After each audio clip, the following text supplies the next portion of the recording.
Et on est le 27 avril, on est toujours en confinement et voilà, alors un des trucs positifs de ce confinement c'est qu'on a bougé tout le salon pour faire un coin insouciant qui est sympa et pour...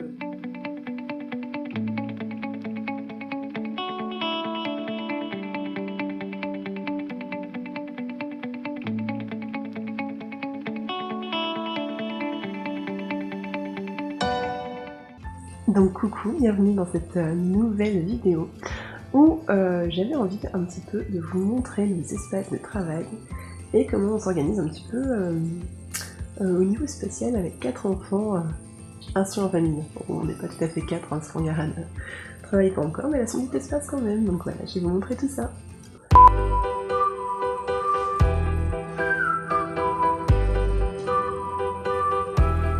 Voilà, donc en fait on a une grande pièce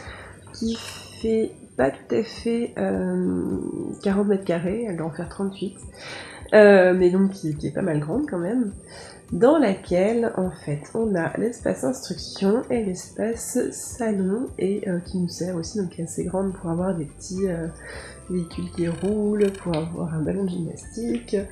pour avoir une balançoire. Voilà, plein de choses comme ça, donc qui sont assez sympas, ça fait un espace assez cool. Donc on a notre bureau ici, donc avec ordinateur, un grand écran donc qui permet de voir de loin, parce qu'on n'a pas de télévision, on n'a pas de télé, donc du coup on regarde les films et tout sur l'ordi, donc il faut que ce soit assez grand pour voir depuis le canapé. Voilà, donc ça c'est nos espaces à nous, salon, bureau, travail, etc. Les espaces donc des filles, avec une grande bibliothèque avec les jeux, donc les rotations de jeux donc, qui sont sortis. Voilà, on n'a pas tous les jeux ici, en fait, on sort juste ceux qui sont le plus joués du moment, et puis on tourne, en fait, on fait des rotations pour, voilà, quand on voit que ça joue moins, on change. Pareil, donc pour le petit coin d'Angaran, en fait, elle a son petit espace avec une petite tablette où elle peut s'installer pour jouer, voilà, tout l'espace devant aussi pour se mettre par terre, évidemment c'est un bébé donc c'est plus pratique pour elle, mais elle aime bien des fois se mettre sur sa petite chaise, c'est cool. Donc voilà, elle a son petit espace aussi avec ses jeux, donc pareil en rotation, donc, qui permettent de changer quand elle joue moins, quand elle évolue, qu'elle passe un autre intérêt, une autre compétence, on va dire. Donc on a mis les deux bureaux, donc des grandes,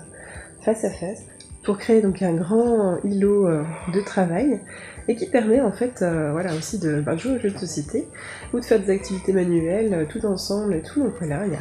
le côté de Moira et le côté d'Abigaël, et puis entre les deux, il y a mon petit tabouret qui nous permet de superviser, d'être présente pour voir ce qu'elles font et pour les aider. Là, on arrive à l'espace d'Elinor, donc avec son calendrier où elle peut mettre la date, donc il y a des jours qui sont permis, qu'il faut qu'on retrouve, et puis ses plateaux donc, du jour, elle est autonome en fait sur ses activités qu'elle a à faire. Ces petits plateaux qui sont préparés, puis elle fait comme elle veut quand elle veut, dans son étagère aussi, plusieurs jeux donc, qui sont ici à découvrir en autonomie, et puis elle a son petit bureau avec sa frise numérique, ses petites plantes à soigner, elle aime bien en fait s'occuper des plantes, je trouve ça sympa aussi comme activité de vie quotidienne. Un petit espace d'affichage, donc pour l'instant il n'y a rien parce qu'on commence une nouvelle thématique, donc on affiche un petit peu ses dessins, ses créations de chaque thématique, donc là on a commencé un truc sur les papillons, et voilà.